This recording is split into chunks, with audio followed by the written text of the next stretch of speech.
Este año 2023 se cumplen 30 años del inicio de la participación argentina en el proyecto Gemini. Proyecto Gemini, que es un observatorio de dos telescopios gigantes de 8 metros 10, está uno ubicado en Hawái y otro en Chile. Y bueno, hace 30 años que Argentina viene participando de ese proyecto. eh, Forma parte del consorcio de naciones que gestionan el proyecto. Y bueno, lo que queríamos saber en este aniversario es contar un poco sobre los inicios de Gemini, contar un poco sobre cómo surgió la idea y cómo, digamos, un proyecto que involucra dos de los telescopios más grandes del mundo, ¿no? 15, antes de los 15 primeros más grandes del mundo. La idea es conocer de primera mano cómo fueron esos inicios, cómo comenzó nuestro país a participar de este observatorio, que hoy en día nos brinda, digamos, la posibilidad a los astrónomos de Argentina de participar, de obtener observaciones en telescopios de estas dimensiones. Entonces, hoy contamos con el enorme placer, enorme gusto de contar con el doctor Juan Carlos Forte, ¿sí? Que bueno, hoy es académico en la Academia Nacional de Ciencias y también académico en la Academia Nacional de Ciencias de Buenos Aires. Pero en su momento fue decano de nuestra facultad, la Facultad de Ciencias Astronómicas y Geofísicas de la Universidad Nacional de La Plata, y también tuve el enorme gusto de que fuera profesor mío en la materia Astrofísica 1, así que aprendimos un montón con el doctor Forte. Juan Carlos, ¿querés presentarte o completar esta presentación que hice y contarnos un poquitito dónde estabas vos cuando se inició este proyecto? Digamos, en qué lugar de gestión estabas y cómo te enteraste del proyecto. Bueno, primeramente, Roberto, muchísimas gracias por la introducción. También tengo un gran recuerdo de aquellos años. En ese momento era decano del observatorio. La primera noticia sobre la posibilidad de que Argentina estuviera en Gemini aparece en 1992. Digamos que la participación argentina en este proyecto, todavía no era un observatorio, tuvo cuatro momentos muy críticos, azarosos, que no estuvieron en manos de la Argentina. Es como tener una moneda en el aire y que cuatro veces consecutivas salga cara, ¿no? La probabilidad es del 6%, y eso fue exactamente lo que se dio. Así que las voy a contar a medida que avancemos en la charla. Digamos que hay una introducción que vale la pena hacer, que se remontaría a la década de 1970, porque en ese momento la Argentina estaba en una crisis, los observatorios estaban muy poco actualizados, tanto La Plata como Córdoba, no había casleo todavía, las condiciones meteorológicas se habían empeorado, así que todo era muy negro para la gente que quería hacer astronomía observacional. Pero, primer hecho azaroso, tuvimos la fortuna de que la Asociación de Universidades para Investigación en Astronomía, que era un consorcio de universidades pobres, comillas, de Estados Unidos, se había formado para dar origen a dos observatorios, Kitt Peak en el norte, en Arizona, y en el sur, Cerro Tololo. La construcción de ese Tololo empezó en mediados del 60, se inauguró en 1963, creo, y el pionero en ir por primera vez a este lugar, donde los telescopios todavía estaban con lonas tapados, no había cúpulas alrededor, fue el doctor Alejandro Feinstein, ¿verdad? Y a partir de Alejandro empezamos a ir muchos astrónomos de La Plata, nos convertimos en habitués prácticamente de este lugar. Digamos que tuvimos mucha suerte con la asignación de turnos. Corresponde mencionar que nunca invertimos un peso en Tololo. Así de generosa fue la recepción de nuestra actividad allí. Lo único que había que pagar eran $30 para el alojamiento, el automóvil digamos, la logística. Poca gente sabe que de ese grupo de personas que fuimos, se generaron alrededor de 20 o 25 tesis doctorales, las hijas directas de aquellas épocas, y también las nietas, ¿verdad? Que yo reconozco. Y mucha gente ignora que esto tiene su origen en esta situación. Mucho para hablar sobre la geografía de Tololo y en particular del doctor Robert Williams, Bob Williams, que nos abrió las puertas en un momento difícil en que la deuda se había acumulado en muchos miles de dólares, que finalmente pudimos pagar con mucha penuria. Pero digamos, esto podemos después dar los detalles. Yo diría que ese es el primer paso. El segundo tuvo que ver con la reunión de la IAU que se hizo en la ciudad de Buenos Aires en 1991. Mucho para hablar sobre esa reunión con la presidencia del doctor Menem, que inauguró las sesiones y todo lo demás. 1.500 astrónomos en ese momento. De manera que esta concurrencia a Tololo, relativamente exitosa, la reunión de la IAU en Buenos Aires, le había dado a Argentina una cierta presencia.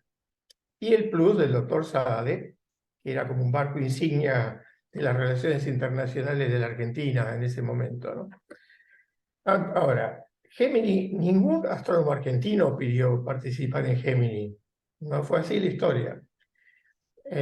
A través de las charlas con el señor Dick Ballow, que era el lobista en el Congreso de Estados Unidos del proyecto Gemini, yo puedo enterarme de algunos detalles, yo creo que lo podemos compartir ya a 30 años de distancia, no hay secretos.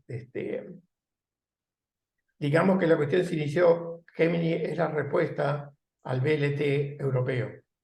El VLT europeo, 4 telescopios de 8 metros, todos ubicados en el mismo lugar. Estados Unidos tenía que salir con una respuesta. Y la respuesta eran 2 telescopios, uno en el norte, uno en el sur, que debían superar al VLT en algún nicho. No podían ser competidores, ¿no? Entonces la idea fue optimizar al telescopio en el infrarrojo, ¿no? Estos telescopios tenían una variante muy interesante. Mientras los actuadores de la óptica activa de Paranal, del ESO, eran piezoeléctricos, lo cual inyectaba calor y producía turbulencia, los actuadores de Gemini eran hidráulicos, de manera que no había contribución al calor. Van a ver que Gemini tiene una relación muy directa con el desarrollo de los aparatos que hoy día están en el web. Una especie de escuela, yo creo. Bien, llega la administración Bush a Estados Unidos y hay un recorte del presupuesto muy grande. Entonces la pregunta fue, bueno, ¿qué van a hacer con esto? La pregunta es del Congreso y la respuesta de los astrónomos norteamericanos no fue muy original. Ellos dijeron, vamos a hacer uno. Y el Congreso contestó, no, no, porque la justificación científica que ustedes presentaron fueron 2 telescopios, con uno no alcanza. Y entonces ahí es donde viene la analogía con lo que habían hecho los europeos. ¿Por qué no formamos un conjunto de países? Y los primeros en entrar de forma natural fueron Canadá e Inglaterra, y en el sur Chile, que era el lugar elegido para ubicar uno de los telescopios, Brasil, que siempre ha tenido una política de Estado con la ciencia muy agresiva en el buen sentido, y la Argentina. ¿Y por qué la Argentina? Por esto que dije recién. Es más, astrónomos brasileños han repetido muchas veces delante de las autoridades argentinas que el origen de la astrofísica en Brasil tiene que ver con los argentinos que se exiliaron, en algunos casos inclusive por problemas políticos en Brasil. La doctora Pastoriza, el doctor Dottori, el doctor Strauss, que desgraciadamente falleció muy joven, la doctora Brown. Bueno, ahí estábamos. Entonces, ¿qué hizo la National Science Foundation? Pidió una audiencia con el presidente Menem. Recuerden que era el tiempo de las relaciones carnales. El presidente Menem le indicó al doctor Matera, el famoso neurocirujano a cargo de ciencia y técnica, que llevara adelante este proyecto. Y en el medio estaba también el doctor Saade, que ya era presidente de la Comisión Nacional de Actividades Espaciales y paisano del doctor Menem, así se trataban, porque tenían sus orígenes, los ancestros venían del mismo lugar del mundo. Y además había conversado, creo, con el doctor Levato, que en ese momento era director del Caldeo, ¿no? Que se había fundado 6 años antes, inaugurado. Entonces, mi primer contacto con Gemini fue una charla que dio el doctor Levato en el auditorio. Digamos que yo conocía ese artículo de los gemelos empantanados, que hablaba muy mal del proyecto Gemini, y que había sido publicado en la revista Sky and Telescope. Después le puedo contar por qué eso formaba parte de una interna allá en Estados Unidos. Y luego, una buena mañana, sonó el teléfono del decanato y del otro lado estaba el doctor Matera, preguntándome cuál era mi opinión sobre el Gemini. Y yo les comparto con ustedes un hilito de transpiración, porque lo que primero uno piensa es, si Argentina participa en Gemini, nos vamos a quedar sin dinero para operar los observatorios y para hacer funcionar, bueno, todo lo demás, los subsidios, etcétera, etcétera. En el interín se hizo una comisión. Esa comisión estaba integrada por todos los directores de observatorios, y en mi caso como decano, y sin que yo tuviera mucho manejo de la situación, me vi nombrado coordinador de esa comisión que tenía que emitir una opinión. Y la opinión era muy cauta. En un momento nosotros dijimos, vamos a hacer esto porque era un proyecto a decenas de años que puede garantizar la continuidad de un país como la Argentina, y ahora sabemos que es negro, mañana blanco, pasa, y así, durante un lapso tan grande. Así que eso nos parecía un escollo insalvable, además del económico. Además del económico. Así que esta comisión fue muy prudente, cuidado con el efecto negativo que podría haber sobre el resto de la Argentina. Vuelven a pasar muchos meses y en abril de 1993 se hace un cóctel en la Secretaría de Ciencia y Técnica, con la presencia del embajador de Estados Unidos, el presidente de Aura, había, bueno, muchos funcionarios importantes, y ahí nos comunicaron que se había tomado la decisión de participar en Gemini. Wow. Gran sorpresa para todos, alegría por otro lado, con preguntas pendientes, pero bueno, ahí estábamos. El doctor Matera, secretario de Estado, dio su discurso, describiendo de qué se trataba, y en medio del discurso se escucha una voz. Es inusual que alguien interrumpa a un secretario de Estado. Era el doctor Saade, presidente de la Comisión de Actividades Espaciales, que le comentó: Matera, ¿por qué usted pone el 2,5% del presupuesto? Lo ideal hubiera sido que pusiéramos el 5%. ¿Verdad? Matera, que era un zorro de muchas batallas políticas, no se enojó, sonrió, lo miró y le dijo: bueno, doctor Saade, la otra mitad, ¿por qué no la pone usted? De su presupuesto de la Comisión de Actividades Espaciales. Todos nos reímos, etcétera, etcétera. Bueno, de allí nos fuimos a un almuerzo. Entonces me acerqué al doctor Matera y le pregunté quién iba a cargar con el costo económico de esto. Y ahí la respuesta soñada por cualquier científico, ¿no? Me palmeó así muy afectuosamente y me dijo: Porte, usted es científico, dedícase a la ciencia, yo soy el político que tiene que solucionar este problema. Impresionante. Bueno, así fue, así fue. 3 o 4 meses después de ese cóctel, me llamaron de la CECIT para preguntarle si podía dar una mano en la traducción del memorándum que se había firmado, ya estaba firmado. Wow. Y que había una cierta cantidad de dinero, creo que eran $400.000, para pagar la primera cuota. En pocas palabras, no sabían cómo pagar la primera cuota. La CECIT no tenía mecanismos administrativos. Entonces ese dinero se giró a CONICET, pero no del presupuesto del CONICET. Se giró a CONICET. Y el CONICET lo trató como un subsidio más. Ahora, ¿Qué había que hacer? Abrir una caja de ahorro en el Banco de la Nación Argentina. Ustedes imagínense lo que es depositar un cheque de $400.000 en una caja de ahorro y donde nos mandaron a la fila de jubilados. ¿Bien? Yo le advertí a la secretaria, mire, esto es algo muy especial, a la cola, a la cola. Bueno, allí fuimos.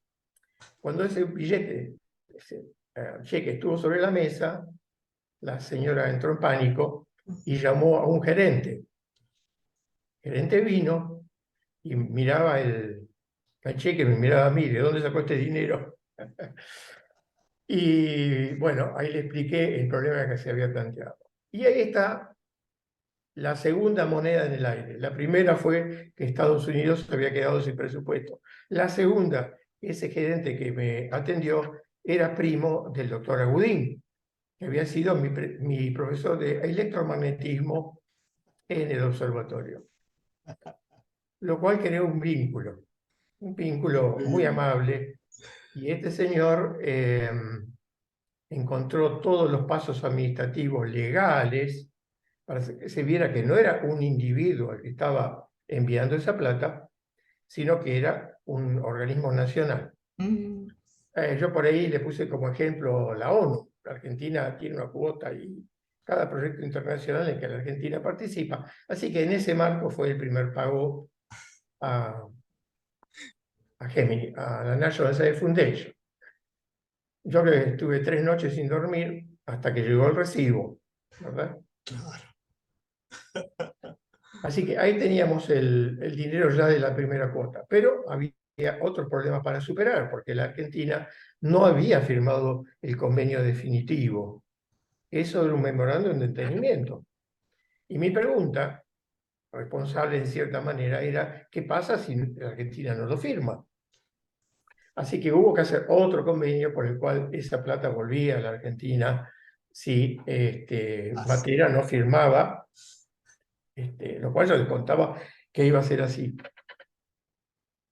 Pero en el medio, el doctor Matera falleció. Y ahí empieza una historia completamente distinta. Fue reemplazado por otro cirujano famoso, el doctor Liotta, muy amable, pero que ignoraba absolutamente todo esto que estamos hablando. Así que fue ponerlo en autos, como dicen los abogados, desde el principio. Y esta situación tan desgraciada de tener que explicarle a todo el mundo lo que era esto, se repitió a lo largo de decenas de años. Cada funcionario que llega quiere saber qué es esto y hay que ir a explicarle qué es. La falta de continuidad que ya conocemos, ¿no es cierto? Pero el giro más importante desde mi punto de vista, que nos ocupamos de aclarar que no era así, es que los astrónomos pedíamos mucho dinero. No, no fuimos los astrónomos, fue su gobierno, eso está en los documentos, Claro. fíjense. Sin embargo, a lo largo de los años trascendió la idea de que algún conjunto irresponsable de astrónomos fuimos a pedir financiación por un extrañísimo proyecto que ni siquiera había pasado por el CONICET. El CONICET lo pagó. ¿Por qué lo pagó? Porque el CONICET, el presidente del CONICET también era Matera, ¿verdad? Bueno, entonces allí me vi 6 de diciembre entrando a la oficina, al salón, donde se hacía la primera reunión del board de directores, que en ese momento compartíamos con Brasil, ¿no? Me impresionó la puesta en escena porque eran muchos funcionarios con sus secretarios, cámaras de grabación, y el representante argentino, yo, entró con una libretita y una lapicera. Es decir, era muy intimidante. Dije, bueno, es el momento de escuchar y ubicarnos, ¿no? Ser muy prudente en lo que voy a decir. Y ahí fue cuando fue mi segundo hilo de transpiración corriendo por la nuca, porque el doctor Van Sitters, que presidía la reunión, le dio la bienvenida al eh, representante argentino y le preguntó qué opinaba sobre el Gemini, ¿no es cierto? Y bueno, yo conté algunas cosas, como pude, a continuación se hizo un largo e incómodo silencio. Vansittart dijo, "We understand Argentina has a problem". Y el representante argentino, de forma muy naif, le contestó, "Which particular one?". Lo cual desató una carcajada de todos los presentes, el fin humor satírico, pero yo lo hice, ¿cuál de ellos? Inicialmente. Obviamente teníamos demasiados problemas para solucionar al mismo tiempo. Entonces me miró, ustedes eran chicos, pero conocían a Massinger, ¿verdad? Cuando Massinger sacaba los rayos por los ojos, yo me sentía en esa situación, y una vez que las risas se acallaron, expliqué que el problema, yo venía con una propuesta para solucionar ese problema. El problema era que no podíamos pagar el primer año, pero no el segundo. Entonces allí hice una jugada que copié del doctor Cavallo, que fue postergar por un año el dinero que habíamos llevado o que habíamos enviado y pedir que Argentina pagara un año más al final. Y eso fue crucial, crucial. Y hubo una especie de aplauso y todo esto, e inclusive me dieron un premio, que es este que tengo acá. Qué maravilla. Esto que ven acá es un pedacito del vidrio del material con el cual se hizo el primer telescopio Gemini de 8 metros, un material que se llama ULE. Bueno, y ahí iniciamos una muy buena relación, tanto con Wayne Vansittart como con el señor Mallow, que vino varias veces a la Argentina para darnos una mano con los inconvenientes locales. A ver, siguiendo el lineamiento que alguna vez conversamos, ¿qué gestiones había que realizar? Ninguna, porque las gestiones ya habían sido hechas por las personas que nos invitaban, ¿no es cierto? ¿Y cuán avanzada estaba la construcción? Estaban aplanadas las dos montañas, el Pachón, el Cerro Pachón, y en Mauna Kea se había hecho también la plataforma para los Géminis. Al Pachón subí en el año 1994 y me causó gran emoción subir y ver la montaña en ese momento, porque ahí arriba estaban los mástiles de los 6 países que iban a participar y ahí estaba la bandera argentina. Me he cansado de decir que lo que llevó la bandera argentina a ese lugar no fueron los políticos, no fueron los astrónomos, fue la educación pública, ¿verdad? Qué maravilla. Sin ningún embanderamiento político que alguna gente puede darle a esto. Pero lo cierto es que la Argentina tiene una ciencia debido a la educación pública, así como le dio Sarmiento. Hubo algún intento en la Argentina de traer los Géminis, uno de ellos, a la localidad de Pismanta, ¿no? Eso O no lo sea, sabía. en las reuniones empezó a aparecer, puedo dar detalles, pero sería muy largo, el hecho de que les explique que ya estaban hechos los basamentos, se habían invertido millones de dólares en eso, y que de ninguna manera un país que iba a participar con el 2,5% iba a imponer esa opinión sobre el restante 97,5%. Así que eso fue así. El doctor Liotta también tuvo una transición un tanto traumática internamente por problemas políticos del gobierno, pero el hecho es que finalmente firmó el documento final y yo pude respirar por fin. O sea que después de 2 años pude dormir con cierta tranquilidad y me reemplazó el doctor Saade, con el cual teníamos una relación muy cordial, aunque en la reunión de la Asociación Argentina de Astronomía del año 1992, cuando me toca hablar, yo dije que tenía temor de participar en el proyecto Gemini. Que tuviera temor no significaba que fuera a ser cobarde, eso fue lo que dije, pero para aclarar la idea, pero el doctor Saade se levantó y se fue, muy enojado. Así que esa mañana siguiente me levanté como a las 6 de la mañana a pasear por la calle de Mar del Plata, totalmente desiertas. Pero en una esquina quiso el destino que me chocara con quién, con el doctor Saade. Así que allí nos fuimos a tomar un café, explicamos nuestras ideas, etc.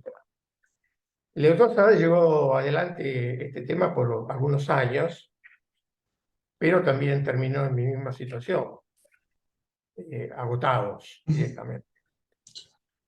No había un peso para invertir en la infraestructura. Por ejemplo, esos $400.000, yo pedí que 50.000 volvieran a la Argentina para instalar, porque no había secretaria, no había computación, no había nada. Los papeles yo los arrinconaba en el rincón del decanato y ya tenían medio metro cúbico de papel, varios kilos, y es imposible manejar las cosas así. Y la National Science Foundation dijo que no podían hacerlo.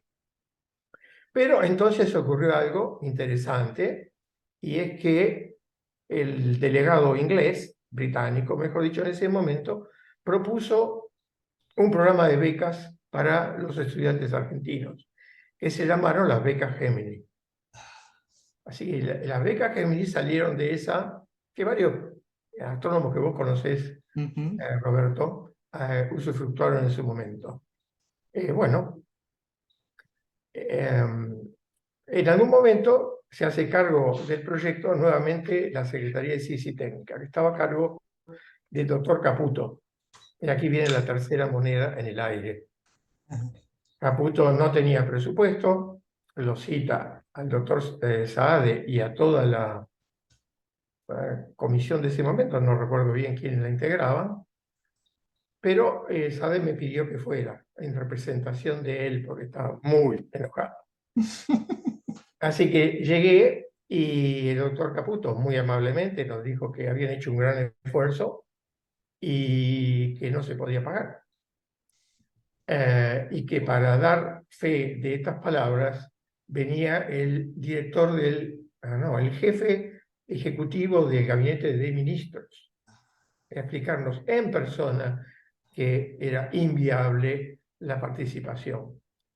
Muy bien, ahí estábamos. Creo que alguna vez comenté que parecía un velorio sin el finado. Estábamos todos con caras muy largas. Silencio, hasta que se abre la puerta de una manera un tanto sorpresiva y entra una persona que, en vez de saludar a la gente que estaba ahí reunido, vino directamente a mí, me abrazó, me palmeó. ¿Cómo estás, Juan Carlos? Era el contador Rubén Torres, que había sido director financiero de la Universidad de La Plata en mi época de decano. Obviamente después saludó a todos los presentes. Caputo le dijo en 1 minuto y medio cuál era el problema. Torres tomó el presupuesto de la CECIP con su lapicera, dibujó 2 o 3 flechitas, puso su firma, sacó su sello. Ya está, ¿eh? Nos saludó a todos y se fue. Esa duró 3 minutos. 3 minutos, no más. Es increíble entrar en una reunión con una idea y salir completamente con lo Totalmente. opuesto, ¿no? Totalmente, fue muy choqueante. Fuimos a celebrar allí en la confitería de la esquina.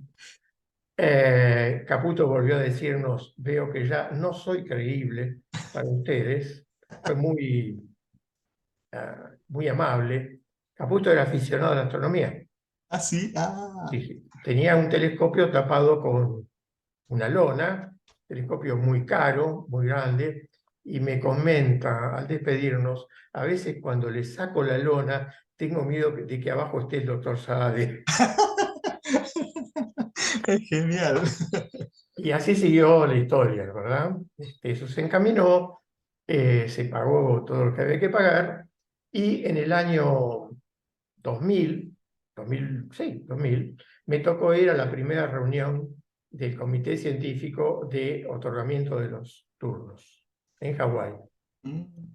Y acá enfatizo algo. El proyecto Gemini, si bien es un proyecto, el observatorio, si bien es internacional, nunca tuvo un objetivo definido por extranjeros.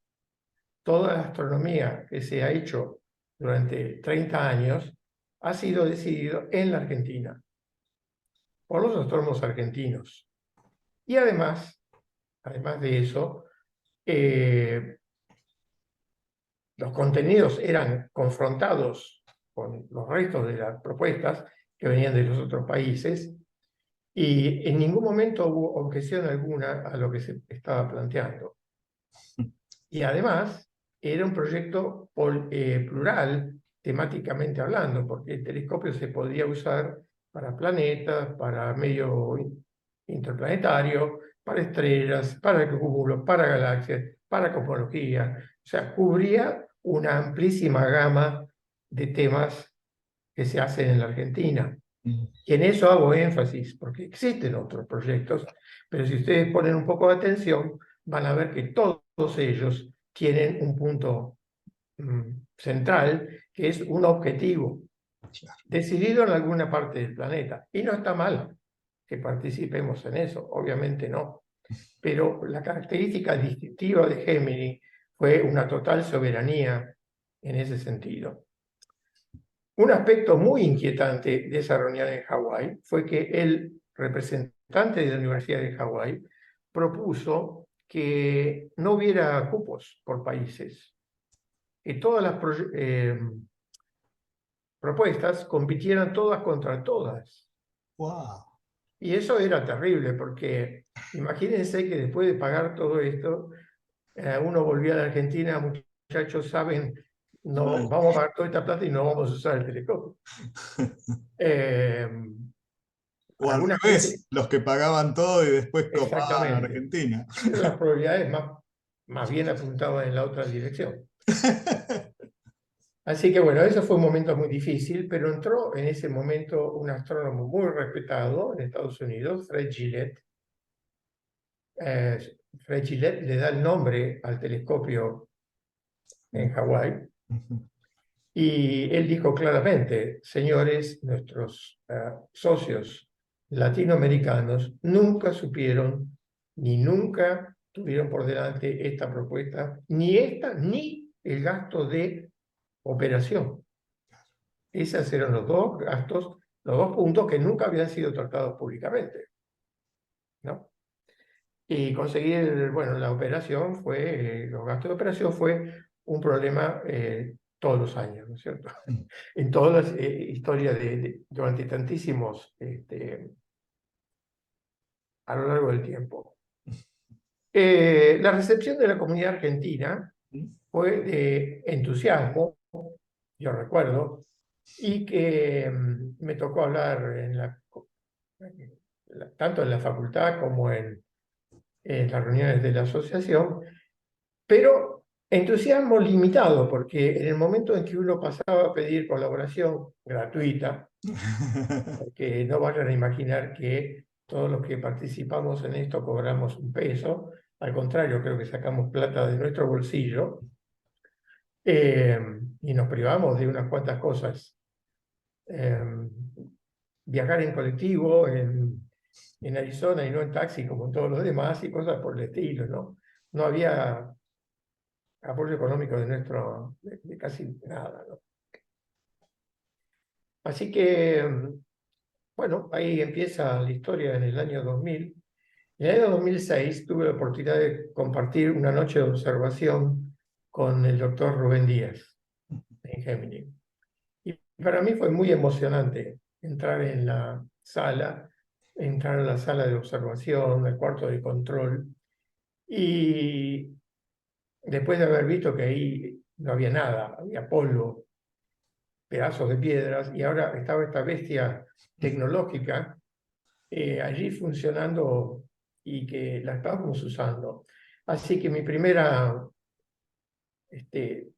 motivación, antes de darle atención a Rubén, fue mandarle mensajes a todos los miembros del board que me habían cual yo había acompañado, y decirle: adivinen que estoy sentado en el panel de control de este aparato, que era una utopía, eso, ¿no? Y recibí respuestas muy emotivas de todos. Realmente creo que yo era el único por edad en condiciones de tener ese privilegio, ¿verdad? Qué bárbaro. Además, yo tenía otro aspecto con respecto al resto de los miembros que me superaban ampliamente en capacidad científica y en su manejo de las finanzas internacionales. Creo que muchos de ellos tenían entrenamiento diplomático para ir a esas reuniones, Uh. ¿no? Pero yo tenía una ventaja con respecto a ellos, que es que yo desde chico era un telescope maker. Y haber hecho telescopios, parezca mentira, y haber hecho el curso de óptica nada menos que con el doctor Plaxek, ese privilegio tuve, me ponía en un papel de interlocutor con los ingenieros y los managers de sistemas. Podíamos hablar de la óptica activa, podíamos hablar de la flexión del espejo, porque esa es otra historia poco contada, y es que el espejo original, los dos espejos, se iban a construir en Estados Unidos. Eran dos bloques de 8 metros, hechos de borosilicato, a cargo del laboratorio del doctor Robert Angel. Los bloques pesaban una enorme cantidad de kilos, toneladas. Fuimos a visitar los hornos giratorios en que se iban a hacer y de repente, un buen día, aparece Corning Glass diciendo que es capaz de hacer el mismo espejo por menos dinero y 3 veces más liviano. 3 o 4 veces más liviano, lo cual solucionaba un problema enorme que era la termodinámica del espejo. Mantener ese enorme mole de borosilicato en la temperatura adecuada, ninguna simulación de ingeniería permitía hacer eso. Y de repente aparece Corning diciendo: yo puedo hacer un espejo de 20 centímetros de espesor, una especie de lente de contacto gigante. Así que inmediatamente los ingenieros se pusieron a trabajar en la celda de soporte, porque ahora iba a ser una cosa muchísimo más liviana y de reacción mucho más rápida a la óptica activa. Todavía no había óptica adaptiva, solamente funcionaba con el tip and tilt del espejo secundario y las modificaciones activas del espejo primario. Cuando llega la óptica adaptiva, llega el láser en una caja secreta y sellada. El primer láser que se usó en Gemini, solamente podía ser abierto rompiendo el lacre que había puesto el Departamento de Estado de Estados Unidos. Y si se descomponía, había que enviar todo el paquete entero sin tocar una pieza. Como aspecto gracioso, vinieron 2 personas de inteligencia de Estados Unidos que prohibieron la existencia de tijeras y de cutters en la pieza de control del telescopio, ¿no? Si ustedes recuerdan qué pasó con el secuestro que terminó en el 11 de septiembre con las Torres Gemelas, aviones que habían sido capturados usando armas filosas, etc., alguien decidió en Estados Unidos que cualquier elemento que tuviera implicancia de seguridad debía ser, bueno, muy gracioso todo para mí, porque uno no podía imaginar que en el medio del desierto iba a aparecer un terrorista, capturar el cúter de la sala de observación, atar a los astrónomos y llevarse el láser que pesaba además 100 kilos. Una decisión muy graciosa, pero que había que seguir con cierto aire de circunstancia, ¿no? Protocolo. Una historia más sobre la tecnología versus el sentido común, ¿no? Una característica del telescopio del ESO, del Very Large Telescope, es que los espejos se ensuciaban muy rápido. Mucho polvo del desierto. Y entonces se creó un grupo especial para acceder a las conversaciones de ese grupo. Había que tener un password. y todas las passwords eran tomadas de pelo al VLT. Todas. De Dusty, BLT y cosas por el estilo. Bueno, y otras más graciosas todavía, pero mejor no contarlas.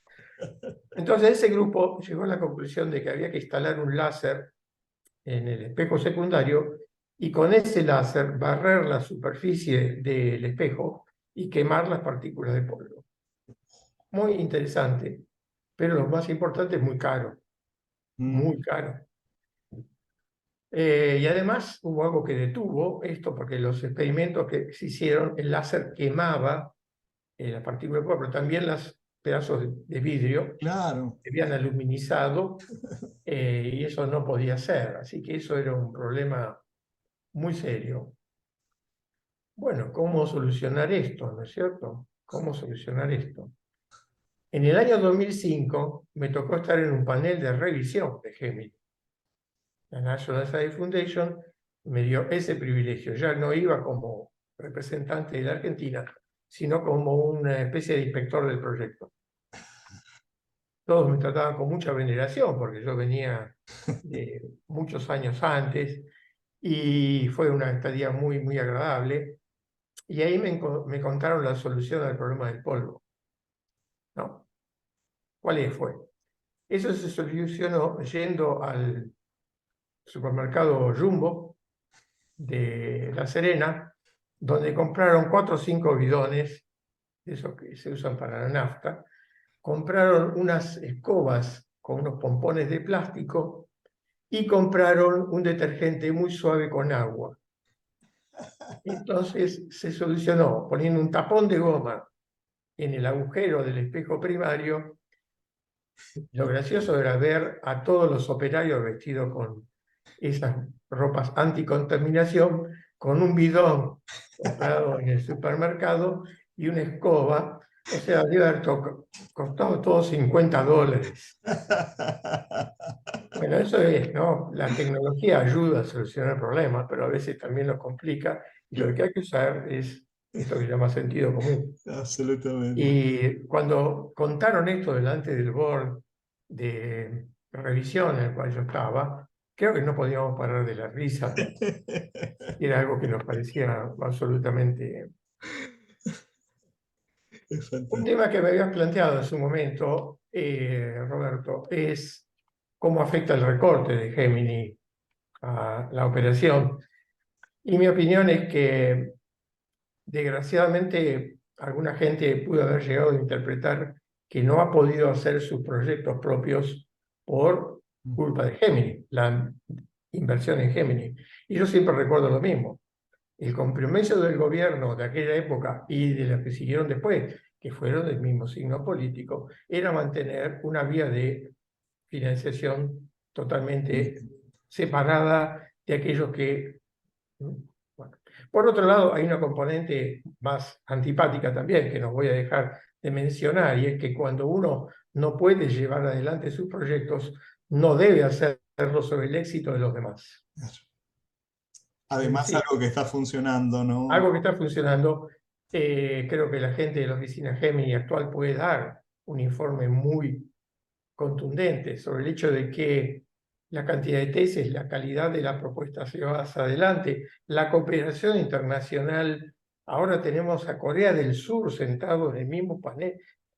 Tremenda potencia tecnológica. Si no sacamos ventaja de eso, no es culpa de Gemini, es culpa de los propios argentinos. Y si hay algún funcionario de turno que escucha este tipo de argumentos, bueno, es abrir la puerta, ¿no?, a este tipo de situaciones. En ese sentido, una gran desilusión. Yo creo que la comunidad argentina se debe una discusión sobre Gemini en el contexto de los resultados de Gemini. No, a mí me parece que, yo creo que... No, dejemos eso de lado. No es científico. Veamos los resultados y veamos si eso se justifica o no. No tengo ninguna duda de que el Observatorio Gemini y la participación argentina es la más exitosa de la historia de la Argentina. No hay otro proyecto que haya producido los mismos parámetros de calidad en una diversidad de temas que no son afines, de nuevo, temas de la República Argentina, no dictados por algún consorcio de Estados Unidos, Inglaterra, Francia, nada que ver. Así que eso habría que rescatar, ¿no? Y para terminar, probablemente me decías cuál podría ser el consejo a las nuevas generaciones de argentinos, o cuál es la característica distintiva de los argentinos en Gemini. Es la misma que nos ha caracterizado siempre. Sabemos atar con alambre. O sea, eso que parece algo tan deleznable, en realidad es una virtud, porque uno soluciona los problemas con aquello que tiene. Y eso sabemos hacerlo. Y eso creo que ha sido una virtud, no un hándicap en contra. Y finalmente, nuevamente, una frase del doctor Saade que me decía, cuando usted tenga un proyecto, siempre apunte al doble de alto. Claro. No apunte abajo, ya se lo van a bajar los demás. Naturalmente. Siempre apunte arriba, vaya y exija. Y esto de que en la Argentina hay hambre y entonces no se puede hacer ciencia es un argumento totalmente falaz. Uno puede hacer una larga lista de gastos de la Argentina. Si ustedes me dicen, mire, o gastamos en tener un telescopio como el Gemini, o dar de comer a la gente, la respuesta es obvia. La respuesta es obvia y es ética, pero no, resulta que la ciencia, tal como la conocemos, está ya al final de una larguísima lista, ¿no es cierto?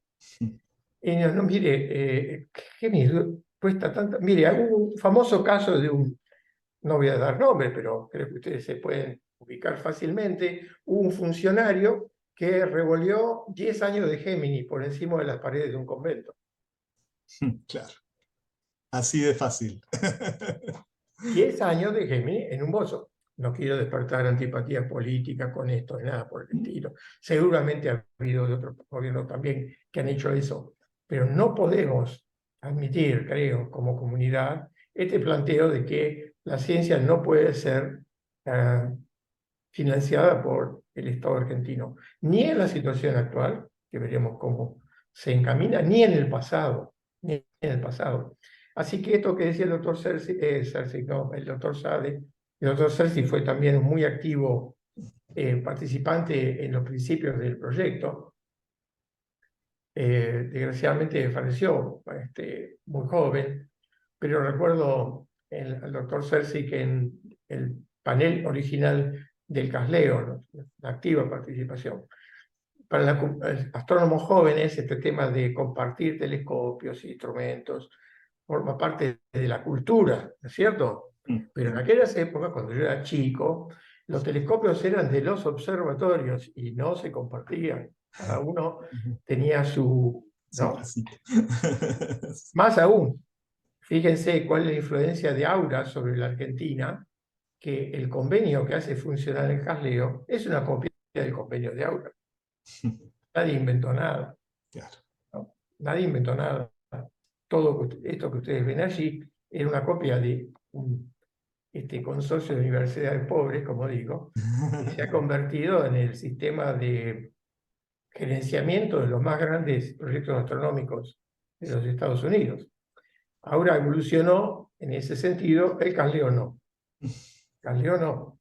O sea, sigue siendo la nave insignia de la astronomía argentina en la Argentina, obviamente, pero no evolucionó en el mismo sentido de Aura, un organismo capaz de tratar todos los problemas astronómicos de una manera coherente y, bueno, Ordenada. creo que esto es todo lo que podría contar. Buenísimo, Juan Carlos. Tal vez recuerdo una conversación con un funcionario físico, él, y el astrónomo, claro, una conversación a viva voz. En algún momento me dijo, ¿qué diferencia hay? Acá hay un púlsar, me dijo, palabras textuales. Claro que tengo un gran afecto con esta persona, nos llevamos muy bien, pero la discusión en ese momento era esa. En esta mesa hay un púlsar. ¿Qué diferencia hay que lo estudies vos o que lo estudie yo? Y entonces mi contestación fue, la sigo diciendo, Esto no es un pulsar, es una cosa que está allá arriba en el cielo, que hace pip, pip, pip. Hay que bajarla del cielo, decir qué es, ponerlo en un contexto cosmológico, y entonces, para que los físicos hagan sus ecuaciones de estado, etcétera, etcétera, ¿no? Este funcionario adoptó la definición de astrofísica que a mí más me entusiasma, que es no la física de los astros, definición muy tonta, porque la física de los astros es la misma física del living de casa, no hay diferencia, Claro, pero siempre digo, la astrofísica es el conjunto que sale de superponer a la astronomía y a la física. claro, excelente. A veces uno mira las cosas más desde el lado de la física y a veces más desde el lado de la astronomía.